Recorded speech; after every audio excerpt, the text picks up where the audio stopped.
memerintah di atas arasy, bukan berada di atas arasy, barulah terjadi tasbih.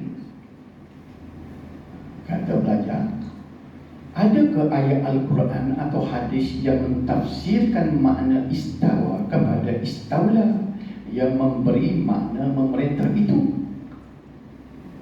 Memang tak ada Al-Quran atau hadis. Ini dapat ulama kalam. Ia adalah hujah akal.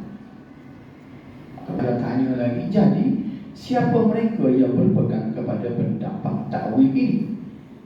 Kata Ustaz, para ulama kalam seperti yang ada dalam kitab-kitab akidah mereka, semua mereka mentakwilkan istawa kepada istaula. Boleh ikut dah istawa ya? Kemudian pelajar tanya lagi, siapa pula yang tidak mentakwilkannya, sebaliknya menetapkan ataupun isbat, iaitu memberi makna istawa kepada berada di atas? Ustaz jawab, puak Wahabi lah. Sebab itu mereka menjadi golongan tasybih dan tajsim, iaitu menyerupakan Allah dengan makhluk serta menjisimkannya. Apa nama akidah lah. Dia pelajar ni tanya pula, bagaimana pula dengan pegangan Imam Asy-Syafi'i dalam masalah ini? Seperti ia disebut dalam kitab Adab Asy-Syafi'i wa Manaqibuh oleh Ibnu Abi Hatim.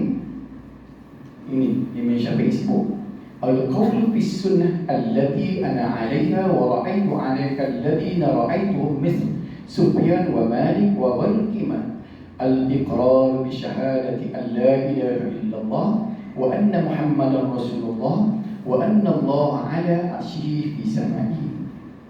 Pegangan yang aku yakini, kata Imam Syafi'i, dan diyakini oleh orang-orang yang pernah aku temui, seperti Sufyan al-Thawri, Malik yakni Imam Malik dan selainnya, adalah menetapkan syahadat bahawa Tuhan tiada Tuhan melainkan Allah, dan bahawa Muhammad itu Rasulullah, dan bahawa Allah di atas arasy-Nya, iaitu di langitnya, kata Imam Syafi'i.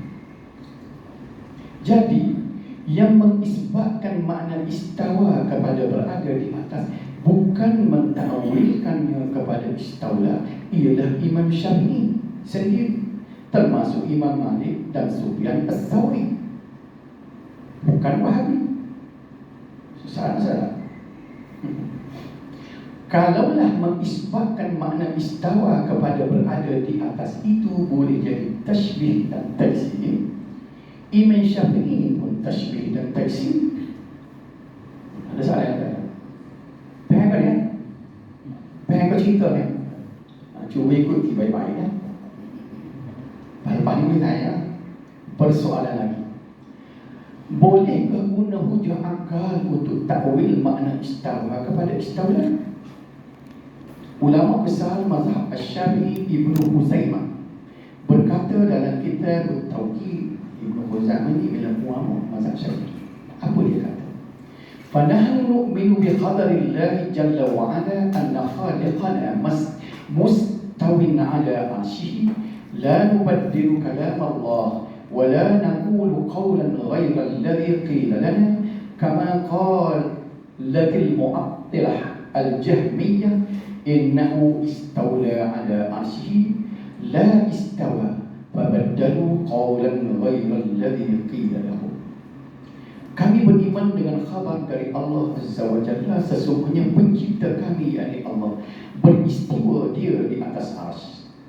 Kami tidak akan mengubah kalam Allah, dan kami tidak akan mengucapkan perkataan yang tidak pernah Allah katakan kepada kami, sebagaimana golongan yang menghilangkan sifat-sifat Allah, iaitu Jahmiyah. Mereka, yakni Jahmiyah, telah berkata sesungguhnya Allah istaula, bukan istawa. Jadi yang mentakwilkan makna istawa kepada istaula ialah golongan Jahmiyah, iaitu mereka yang menghilangkan sifat Allah. Nampak tak? Beza istawa dan istaula. Kau tak faham? Boleh ikut? Lagi pun tengok, dari sudut bahasa, kalimah istaula tidak layak untuk disandarkan kepada sifat Allah. Ya, kita duk kata istawa, kena tukar istaula. Istaula tidak layak. Siapa dia kata? Seorang ulama pakar bahasa, Ibnul Arabi, ketika dikatakan kepadanya, orang kata kepada Ibnul Arabi bahawasanya makna istaula itu, istawa itu ialah istaula. Beliau berkata, diam. Ibnul Arabi malu, jangan kata begitu, kerana istaula bermakna berlawan untuk mendapatkan kuasa. Jadi, adakah Allah Subhanahu wa Ta'ala terpaksa berlawan dan berjuang untuk menguasai arsy? Bahaya dia kata kali kita guna istaula kepada Allah. Sebab istaula dari sudut bahasa, kuasa yang diperoleh hasil perjuangan. Menghina Allah Subhanahu wa Ta'ala. Itu Ibnul Arabi kata. Maknanya mentakwilkan sifat Allah seperti mentakwilkan istawa kepada istaula ada bahayanya. Seperti kata Ibn Khuzaimah, boleh membawa kepada menghilangkan sifat Allah, boleh jadi Jahmiyah. Sesalih, tidakkah dengan berkata Allah berada di atas arah boleh jadi tasbih, iaitu Allah menyerupai makhluk? Katanya pelajar, mari kita lihat pendapat Al-Imam Ishaq bin Rahawayh dalam kitab Al-Ulul Ali Al-Ghaffar oleh Az-Zahabi. Innama yakun tasbih idza qala yadun mithla yadi aw sam'un ka sam'i fa hadha tasbih. Sesungguhnya terjadi tasbih. Orang panggil tasbih ni menyamakan Allah dengan makhluk ialah apabila seseorang berkata tangan Allah seperti tangan aku, pendengaran Allah sama dengan pendengaran aku. Ini merupakan tasbih, penyamaan Allah dengan makhluk. Wa amma idza qala kama qala Allah yadun wa sam'un wa basarun fala yakun kayf wa la yakun misl. وهذا لا يكون تشبيها إنه قال تعالى ليس كمثله شيء وهو السميع البصير. Akan tetapi apabila seseorang berkata sebagaimana yang Allah nyatakan, tangan, pendengaran, penglihatan, dan tidak pula dia menyatakan bagaimana, tidak juga dia menyatakan seperti, maka tidaklah terjadi tasbih. Begitu juga jika dikatakan istawa Allah tidak sama dengan istawa kita. Berada di atas Allah tidak sama dengan berada di atas kita. Yakni Allah berada di atas selayak baginya. Kita tidak tahu kaifiat, tata cara kelakuan Allah istawa, maka itu tidak jadi tasbih, tidak jadi taksim. Itu kata Ishaq Ibn Rahawayh. Kesimpulannya, mengisbatkan sifat Allah dan tidak mentakwilkannya bukanlah sesat. Payah kan? Tak payah balik. Boleh kan? Boleh ikut. Bahkan itu jalan selamat yang dipegangi oleh generasi sahabat, para tabi'in dan ulama-ulama besar dalam 4 mazhab. Ni habis dah bahagian akidah sana dah. Sesat akidah dah. Masalah menuduh orang yang berisbat sifat itu taksim dan tasbih. Kita ikut-ikut. Puak Wahabi asyik membida'ahkan amalan kita yang diwarisi sejak turun-temurun. Kata pelajar, yang kita tahu mereka kata bida'ah sesuatu amalan. Bila ada ulama muktabar yang kata amalan itu bida'ah, bukan mereka pandai-pandai nak kategorikan sebagai bida'ah.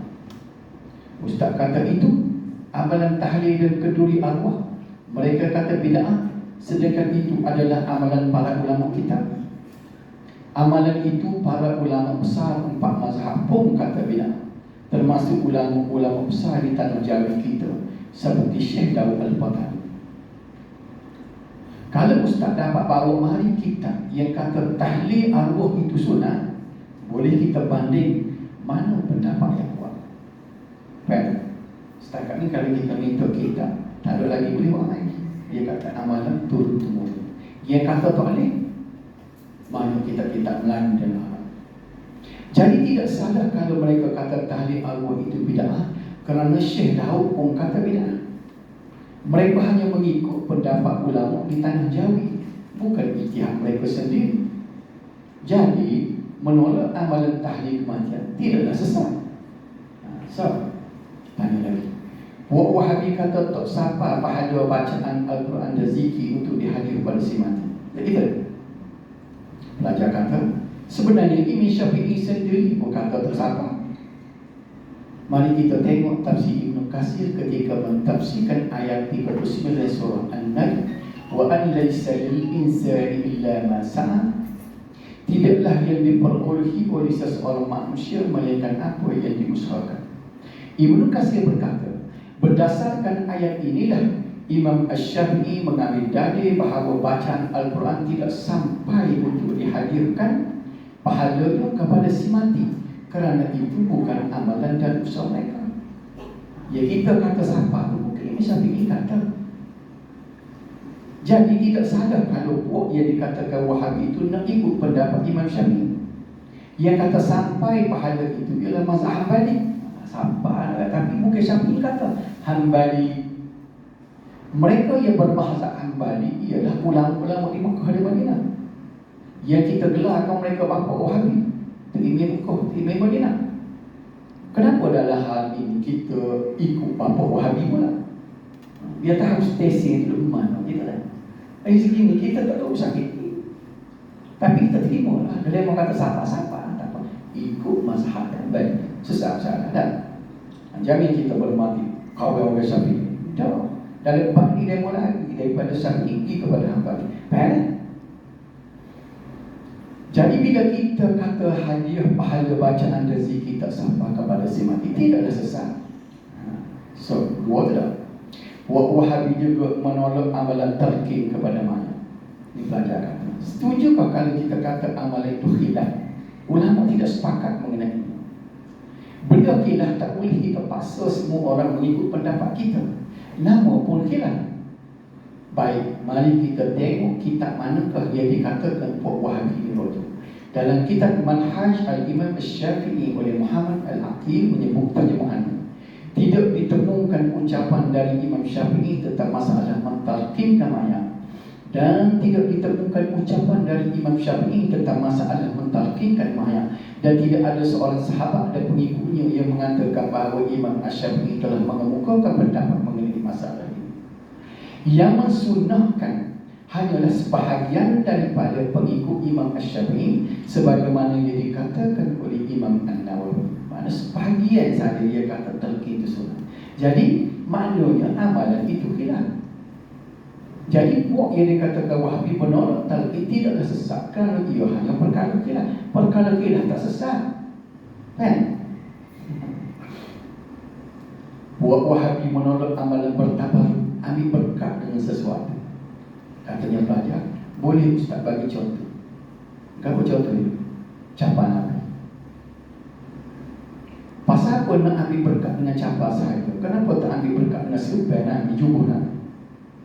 Katanya Ustaz, sebab ada hadis Nabi sallallahu alaihi wasallam terpayah tangga ke capa naik ke atas arsy semasa Mi'raj. Dan mulianya capa Nabi. Hadis itu palsu. Cuba Ustaz rujuk dalam kitab Al-Asad Al-Marfu'ah bil Ahadits Al-Mawdu'ah karena Al-Lakhnawi. Memang dibolehkan mengambil berkat dengan barang-barang peninggalan Nabi sallallahu alaihi wasallam berdalilkan sebuah hadis Muslim di mana Asma binti Abu Bakar telah menjadikan jubah Rasulullah sebagai upah, dicelupkan jubah ke dalam air dan diberi minum orang-orang sakit. Perbuatan beliau tidak diingkari oleh mana-mana sahabat. Maknanya boleh ambil berkat dengan bagian Nabi. Persoalan sekarang, capa yang diambil berkat sekarang bukan capa asli peninggalan Nabi. Capa itu replika atau gambar lukisan. Aduh tak takbir. Siaran Jakim tahun 2019 telah dikeluarkan dari buku ini disebut tengok.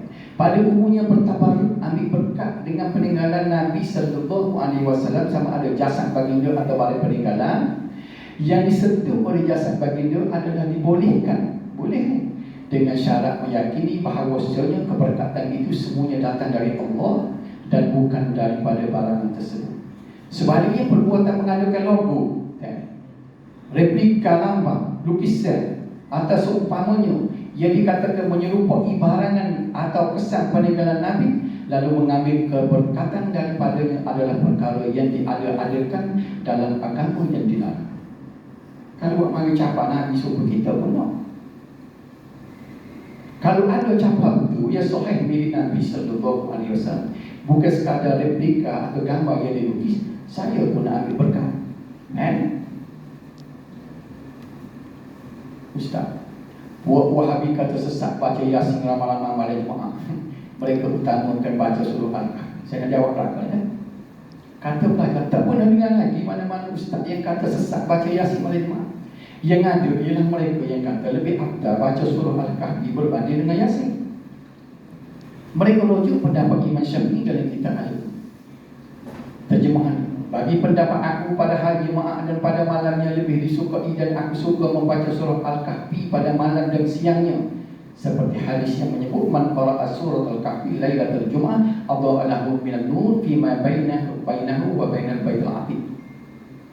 Sesiapa yang membaca surah Al-Kahfi pada malam Jumaat, nescaya dia diterangi oleh cahaya di antaranya dengan baitul atiq. Boleh ustaz tunjukkan hadis kelebihan baca Yasin pada malam Jumaat? Memang tak ada pun. Yasin ada fadilah tapi itu lain. Namun baca Yasin pada malam Jumaat tetap menjadi amalan baik kerana ia surah Al-Quran, tapi tarahnya sama dengan baca surah-surah lain. Nak dapatkan kelebihan pahala seperti baca surah Al-Kahfi tentunya tak dapat. Jadi mana sana? Tapi ada beberapa perkara yang perlu dielakkan tentang amalan baca Yasin. Nombor satu, berkeyakinan bahawa ada hadis sahih yang menyatakan kelebihan baca Yasin malam Jumaat. Ini tak ada. Jangan ada keyakinan itu. Yang kedua, mengkhususkan malam Jumaat untuk majlis baca Yasin. Tak boleh nak ganti dengan malam lain. Ini ada. Nak tak boleh nak. Malam Jumaat tak boleh baca Yasin. Yang ketiga, membaca Yasin beramai-ramai dengan suara yang kuat kerana Nabi sallallahu alaihi wasallam pernah lagai. Nabi lagai.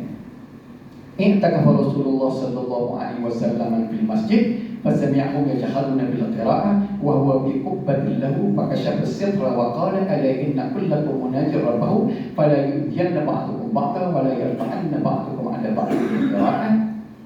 Rasulullah sallallahu alaihi wasallam beriktikaf dalam masjid, lalu baginda mendengar mereka ada di menguatkan bacaan Al-Quran, sedangkan baginda berada di bawahnya, maka baginda menyikat tali dan bersabda, awas, sesungguhnya setiap kamu sedang bermunajat kepada Tuhannya. Janganlah sekali-kali setengah antara kamu mengganggu yang lain, dan jangan sekali-kali setengah antara kamu mengangkat suara ketika baca Al-Quran. Jadi tak salahkan kalau mereka ajak umat Islam yang mampu untuk mengamalkan surah Al-Kahfi berbanding surah Yasin pada malam Jumaat. Bukan mereka kata baca Yasin itu sesat. Ini mudah dibuat satu pertuduhan. Orang tak kata, dia kata orang kata. Bila kita menjelaskan kelebihan surah Al-Kahfi, ni buat-buat dia menyesatkan orang baca Yasin. Kenapa? Dia panggil terlaju. Kata ustaz, buat Wahabi tidak mahu berzikir kuat selepas solat. Katanya pelajar, sebenarnya Imam Syafi'i sendiri pun menyuruh imam solat zikir perlahan kecuali untuk mengajar makmum. Bila makmum dah pandai, zikirlah secara perlahan. Cuba tengok kita Imam Syafi'i sebut ni, dan aku memilih bagi para imam dan makmum untuk berzikir setelah salat dengan memperlahankan suaranya kecuali bila imam makmum mengajarkan mereka. Jadi sesatkah mereka ini jika mereka memperlahankan zikir selepas salat kerana mengikut pendapat Imam Syafi'i? Tak boleh. Wahabi juga mengajar orang supaya niat solat hanya dengan hati, tak payah lafaz usul. Perkara pokoknya adalah niat. Niat itu wajib dan duduk di dalam hati. Adapun lafaz usalli, tak ada ulama kata wajib. Mereka berpendapat tidak perlu sebut usalli kerana merujuk kepada pendapat Imam Nawawi. Tengok, tidak ambil masalah. Misalnya